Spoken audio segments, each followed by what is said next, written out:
The main problem is, why is it?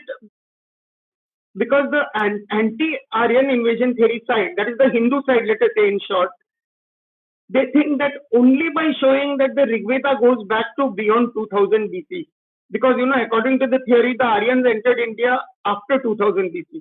So just by showing, taking the dates back, and secondly, by showing that the Vedic people are identical with the Harappan people or connected with them and not different from them, and so their roots go back deep into the soil. Just by these two methods, they think that without resorting to an out of India theory, the Aryan invasion theory automatically stands disproved. Now, there are two groups among them.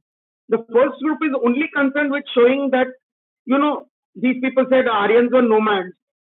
They started by saying that Aryans came and civilized India, but once the Harappan civilization was discovered, they changed it. They said the Aryan invaders were nomads, and the local people had a very high civilization, which was destroyed by the invading Aryans. So this particular group of people, Hindus, they are only concerned that our Vedic culture is being considered a nomadic, primitive sort of culture, and they want to connect it with the Harappan period.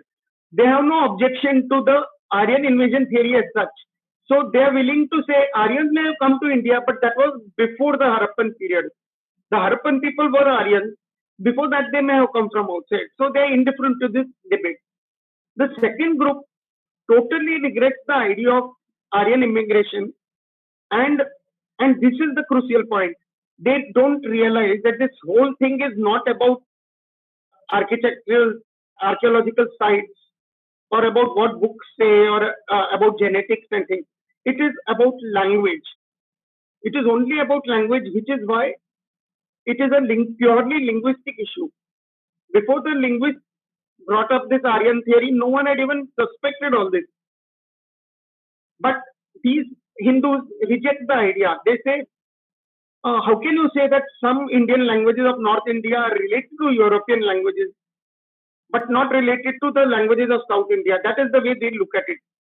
Now, this is a very weird way of looking, because see, now if the people in Guyana, in South America, there are so many Hindus who were taken there 200 years ago or whatever, and they have now stayed there for generations and generations.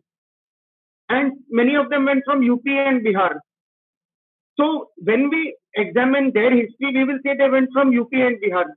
So obviously they are very close to the people of UP and Bihar.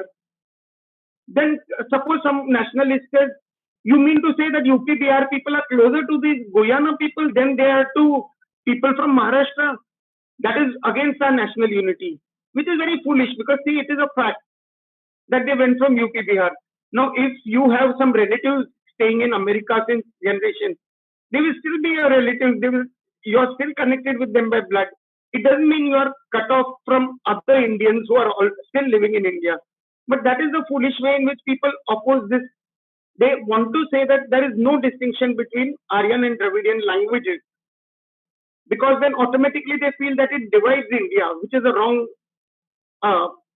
So what I want to first say is that you should recognize that there is such a thing as an Aryan or Indo-European language family, which is distinct from the Dravidian languages of the south, or the Austric languages of certain eastern states like Odisha, Jharkhand, etc. So today, first I will concentrate on this, because if you don't know what you are arguing about, there is no sense in arguing. What we are arguing about is the Indo-European languages, not about people, not about genes and DNA. About these languages, whether they came to India or they went out from India. That is the discussion. So let us realize that there is such a thing as an Indo-European language family. And we are discussing the history of that language family.